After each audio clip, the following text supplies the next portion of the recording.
The Nye Simulator is a subject of such complexity that it can be studied pretty much forever and always finding new things about it. So we'll start off with kind of like just some key points to get you oriented into what it is. First is, right off the bat, powerful. The Nye Simulator is extremely powerful in putting yourself into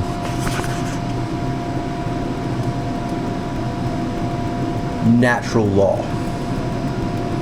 allowing you to be there. I'm going to come back to that one in the end, but that's the first thing you should know about it. It's very powerful. So now I'm going to show you some of the powers it has. In fact, it's so powerful that it often dwarfs the comprehension of those who are using it, the actual Nye themselves. One is that it relates to the shape-shifting. The Nye Simulator, actually no, I think the first thing, this is kind of cool to let you know which should go first. I think my spirits are telling me the very first thing we should talk about is the teaching story. Basically, the Nye Simulator at its heart, or at its core, is designed to teach the Nye what it's all about. And by it, basically the game or the play that is existence and what we're supposed to do in it. It has, and this gets to the power of it, a almost infinite ability to figure out what would be the next step a human should take. That's kind of what is at its baseline premise in a log line, is to try to actually guess, and that brings to the next point. So it teaches you, and so it simulates things that come in from stories you read, from the life around you, from media, from books, from studies, from academics, from mathematics, all these kinds of things, and it sort of joshes with what natural law that's already in the Nye unconscious knows. And as you encounter these things, it says, yes, like that. And it does this by sort of putting visions into one's mind. And the point of the visions, whatever form they take, is to teach, and to teach you how to be. Okay, so that brings up the next point, which because it's teaching you how to be, like Nye, but more on a personal Tao, how do I approach life and existence and knowledge and power and everything. Prediction. It has the power to tell you what would be the better way to act. So then the Nye attempts to do these things, and the Nye learns that there's a direct correlation to trying to understand what the visions are that the simulator is giving you and relating that to real life. And so there can be a rehearsal quality in that if you want to know how something's going to go, you can go into your simulator and daydream about it. And often this is why it's kind of throws people off as being a directed power, is because at first the simulator tells you what's the most important thing to think about, because it demands, when you go in the simulator, like the token you pay is detachment. So detach from the environment, you daydream for example, and that's cool, don't worry about it. So you daydream where you detach, and then the psyche, particularly the Nye in this case, decides what you, this is weird, but you're kind of like this character in the teaching story, the simulator, and it decides what games you need to play. Oftentimes there can seem to be an extreme disconnect between what's going on in the simulator and what's going on in the environment, but they're not. For example, Nye in class, in the school environment, can be daydreaming about dragons and fairies, and what's going on in the classroom seems to be talking about, I don't know, maybe chemistry or something. They are related. The simulator is always trying to teach the Nye something and relating it to the story it's seeing in its real life. But this can often seem disconnected, and as mentioned other places about Nye going Fozen, for example, there can be a disinclination to wanting to make the effort. Because this brings up another one, which is drug-like. The quality of the simulator is like a a place where truth reigns supreme, and it feels much superior to real life, where the Naiji's Nai makes it very aware that, particularly Ji, humans are not following truth. The absurdities of this incongruency are just seen on a daily basis, and Naiji often make good use of that in comedy. Seeing like the incongruities between what natural law is clearly telling you the truth is and what people decide they're going to think it is, which is ridiculous, and thus Naiji ridicule them. It's super mega ultra sweet to connect the simulator with the outside world, but that doesn't happen at first. At first it's very painful. The disconnect between the simulator and the real world seems painfully and really extremely dauntingly far. But when you make that journey, then it's super sweet because you brought that visionary world out into reality. Okay. Going along with the drug-like quality is, and actually the power of prediction, is the Naiji can go through life where they're talking with people, and as they're talking to people or not just looking at them, they're basically playing scenarios. For example, they can watch people in a cafe and just sort of imagine. A lot of Naiji make great authors for this reason. The Naiji are extremely well represented in writing of all kinds. They can guess what this situation means. And it's like a game that all Naiji like to play, and it's from a simulator. The simulator likes to try and give the conscious Naiji clues as to what any scenario they're doing means, or what its greater context is. So there's a quality of ghosting. And this is the Naiji you have to watch out for. It relates to the dissociation mentioned in another topic area. Part of what adds to that dissociation is that the simulator is drug-like, in that it feels so like truthful and right, and that everything else feels like a step away from that. But then also, you can get a tremendous lot, from observing, you think human relationships, that's obvious, but also other relationships, which gets into the conceptual nature of Naiji Ji. You can get any relationships and start speculating on them, and then as they unfold, yay or nay, that zais you and tells a simulator, or tells a person in the simulator, the Naiji, who's trying to understand what the simulator is telling them, what principle was at play that I missed? Because there's a very powerful thing with the Naiji simulator, which is unique even among, say for example, the other subjective directives, and even the Nai Alpha, the Nai Z, is Nai looking at familial relationships. That's the key. That is usually associated with humans, but with the Naiji, that familialness can be used with mathematical concepts, different characters, etc., and like, you know, cosmology, entities such as suns and planets and other things, black holes. Okay, so there can be a feel sometimes of not needing to interact with real life because as mentioned, it's cooler in there, more compelling at least, but also you do, as a Naiji, gain a tremendous amount of information with actually doing no interaction with the world. So that's good, but it has to be watched out that there isn't always just a voyeuristic sort of attitude towards life. The attitude of Nai, particularly when it's backed up by Zai, can kind of get into just a cosmic guessing game of what it all means, and just sort of walk through life staring. And when some sort of natural law motif is unfolding, sort of just guessing, I wonder if it'll break right or break left. Do you mean, I wonder if the gravity will go this way or that way? And then, interesting.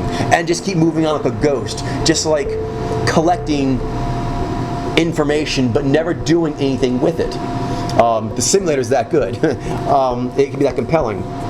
Now, some other aspects of it is that in a lot of ways it's realer to the Naiji than reality.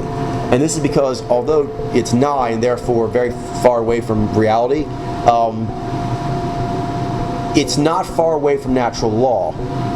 And so for the Naiji, since that's what is the perception that means something to them, when the Nai is telling them something, the V which often is something in the environment. This is key. The simulator also uses Xi and V. It uses Xi to do sort of like games of prediction, 4951, which way will it go, and V to sort of bring in visceral look and feel. So the simulator has a lot of, like, Frazetta, stuff to it, as far as being very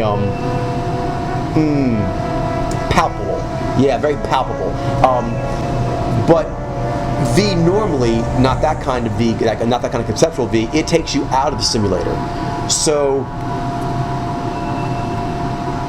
the Naiji can use their simulator, and actually it'll do it on its own. It will overwhelm the signal of the environment. That's a crucial thing.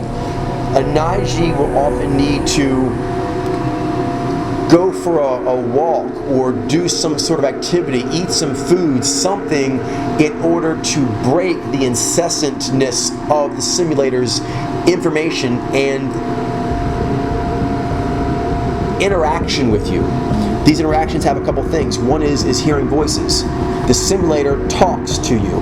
If you don't go into the simulator and sort of like go where the sort of visionary reveries and impressions take you, which is what the Nai wants, the simulator wants, then it will just start to talk over your other dialogues. The simulator has a mind of its own, and if you don't go in and do like simulator time, kind of like danger room time, if you don't do this, it will start offering its opinions with whatever information it has to work with so far on your daily life as you do it. That tends to happen either when you're really doing things bad or when you're really doing things good. If you're doing things really good, it means you have a good connection with your simulator, and it's sort of like your best mentor ever. It kind of tells you what to do, and it's smarter than you or anyone else.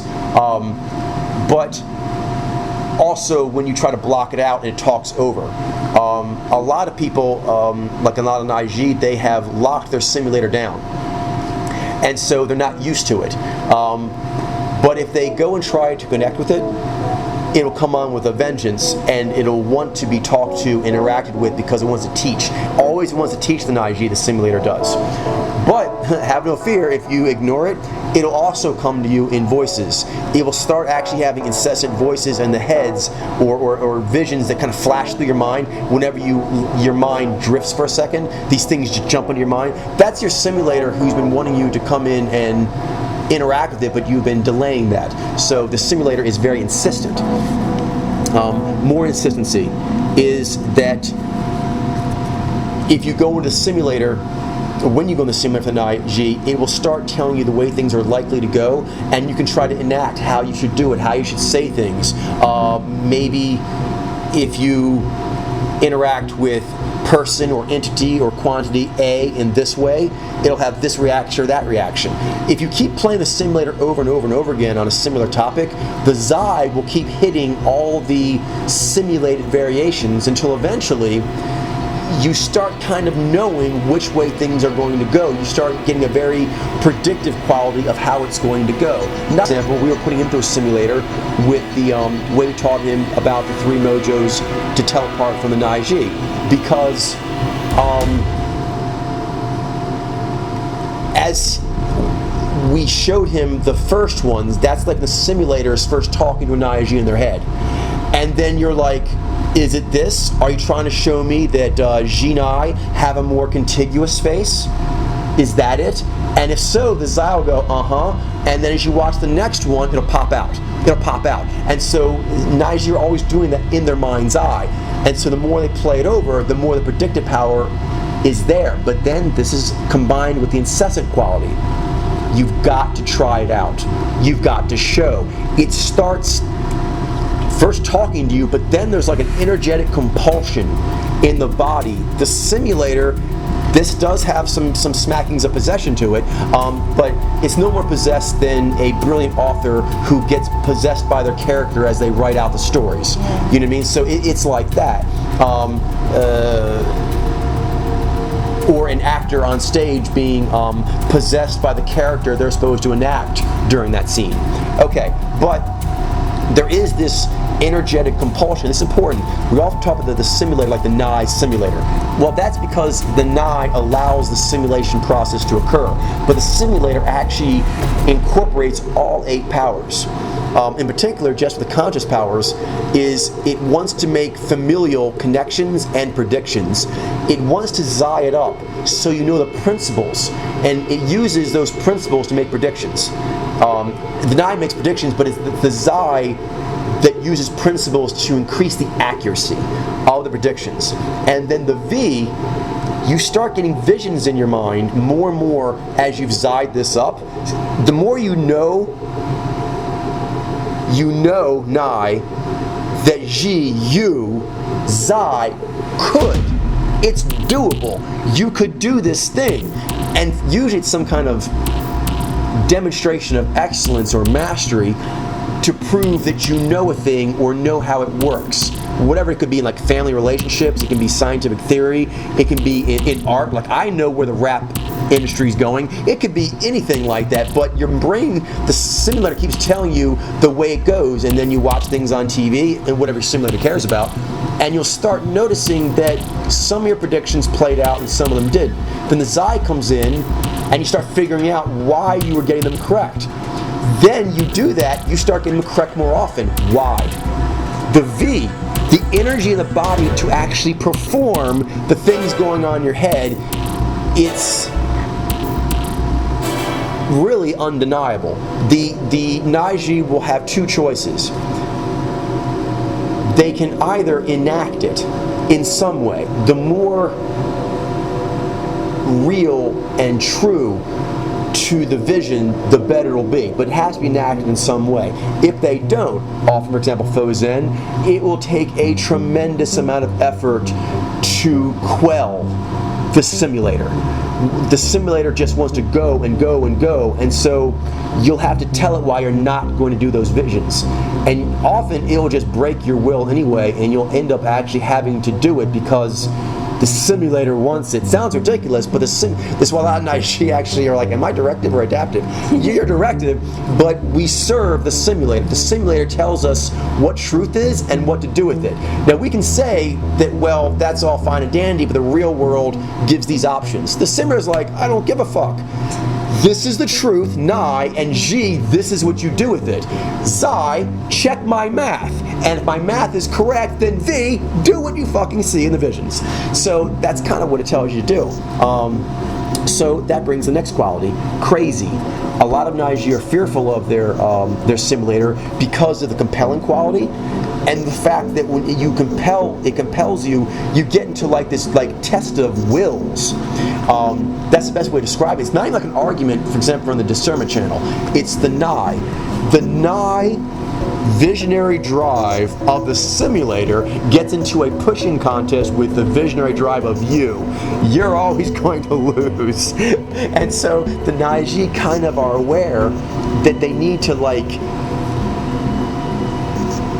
either, if they're smart, placate and entreaty their dragon simulator to be interested in certain things, or to do what their simulator wants in order that the simulator gives them more and better information. Or option B, which really doesn't work, is you can attempt to just batten all the hatches and chain that shit down. But the problem is, it keeps getting stronger. The Phenomena, actually, whatever it has on its mind, if it's got some sort of case in science or art that's occupying its mind, it will find some way to get that in. To the point that you look at Twinkies and you're thinking about the scientific theory or you're thinking about the art project. It won't matter. The simulator is on that, and so you're on that quest. The simulator chooses the quest the Naiji is going to go on. Whether the Naiji wants to or not, that's really irrelevant. Then the Naiji can use Kensang, for example, to try and figure out would this be a worthy conduit for the simulator to go through? If the simulator agrees to that conduit, you'll see a massive amount of mastery funnel through there. If not, and a lot of Naiji will know what I'm talking about, if the simulator no happy, you can't do shit. If the simulator's happy, you're masterful without even trying. It literally tells you what to do. It's kind of interesting. So the Naiji's job, where your free will comes in, is basically trying to figure out what natural law is actually telling you and then how to heroically shepherd that in. That's mainly your job. So a lot of Naiji think they're going crazy because they spend a lot of time, even Naiji who are very successful and actually have a very good relationship with their Synamnia. It feels a lot like you have a pet dragon that you basically, it loves you, but you spend a lot of your time trying to figure out if it has enough food, if it's flamed anything recently, if it scared the villagers, if it flew away in the night and brought back some magic item that's completely changed the game and you weren't ready for that. So it's cool, but your pet unnerves you. So you can feel a little crazy. What else? The method acting, I already mentioned that. The coming is that desire to actually to act out, very similar to an athlete, like a peak athlete who actually envisions, like, they actually work out so much and they're so good at it that when they're not doing it, they vision doing it. And then when their next scheduled time comes to work out, if they don't, they get twitchy. Like their muscles start twitching, their brain kind of like OCD's, like, I want to go run laps, or I want to go like work on crossword puzzles. Like they've worked like a cross puzzle a day for like the last 10 years, and now there's no crossword puzzles around for some reason. Like their brain likes, like, I must, like literally, it'll start shouting, just make a crossword puzzle so you can do it. It'll tell you things like that because it wants to act that out. That's powerful and complex. The simulator of the Naiji so far holds the record for breaking the greatest problems to vex humans to date. Many of the Mojos have also done amazing things different ways, but it has to be said that Naiji hold the world record, and this simulator is a huge part about it. The ability to see things other people don't see, and then to do things other people won't do. The simulator does both those. It brings those ideas into the Naiji's mind that the Naiji himself or herself in their conscious mind may think, I'm not even thinking about this. In fact, I'm going out of my way to not think about this, yet it keeps coming in. So that part about the simulator and the fact that it moves your body to where you just have to live it out. So the complexity of it is the Naiji simulator has a lot to do with, for example, different writings, different authors. There's a lot of them who do that. For example, complex worlds. Things that take very complex narratives where there's just a symphony of characters with different motivations and resources and agendas, and just the Naiji simulator is very, very good at keeping track of all that math without the Naiji really having to do it, except you know it. You just ask the simulator by sort of like daydreaming on it, or pondering on it, or a thought experiment, as Einstein would say, what would happen if you did this? And the simulator gives you the answer. Even if that answer is nowhere around you in the real world immediately, it just knows this. So, it can hold a host of data. Also, for example, this has to be said, is that if you look into synesthesia, the study on that people are trying to do, it should be called synamnia, but most humans are working on synesthesia, that minor part of the equation, or that partial component. But still, if you look at the way it works, you're going to see a very strong correlation to the top levels of synamnia that are currently being done on this planet and the Naiji simulator. The Naiji simulator requires huge amounts of conceptual powers in order to tell you how to act in the real world. And the Naiji is kind of unique in this way. The Naiji also has that, but it kind of tells systems how to go. The Naiji simulator tells you how to live, how to be, how I'm supposed to, as a human, set myself. The simulators often, for example, with authors, they can actually have a multitude of fully fleshed out characters. The Naiji simulator is very, very good at actually doing social alchemy, for example. The Naiji simulator is just amazing at actually just knowing the laws of social alchemy instinctually. In fact, any Naiji who actually goes in and talks to their simulator will actually tell them that kind of stuff in that way. It already knows to speak that language. So a lot of making predictions is really just being able to hold an extremely complex algorithm. The Naiji simulator is able to hold, at the time of this writing, the largest algorithms that have ever hit this planet. The one that I am doing is the largest that we know of to date, and that came from Niji Simulator. And going back to the original part of this of powerful, we'll touchstone back to that original thing. How powerful? How about E equals mc squared? That was Einstein. That was absolutely done in his Niji Simulator. His thought experiments were simulator sessions where he would just sit and stare and think about stuff. Except when he thought about stuff, natural law speaks to him. That's how the Niji Simulator works. And a lot of people think, for example, that Einstein would be a logic-based mojo, but he's not. He's values-based. And the way he discovered basically the laws of the fabric of gravity and how that works, that it's actually bends, it's not actually straight, that we're not really being pulled down by gravity, really we're falling in. He got that by envisioning a dude falling, like in an infinity elevator. And that was just a what-if question. And when he did that, his simulator gave him the answer, but that answer told Einstein, this is key, the simulator just gives the answer, it's the answer. But that actually told him that if that's true, then that means all the laws of gravity we currently know of are actually off. And the Niji Simulator is extremely good at just telling you, if you ask it, what would happen if person A fell off this? It'll tell you why that's happening. And the Xi is very good at reverse engineering what mathematical principle it is. This is key. The Niji Simulator does not talk in math, not natively.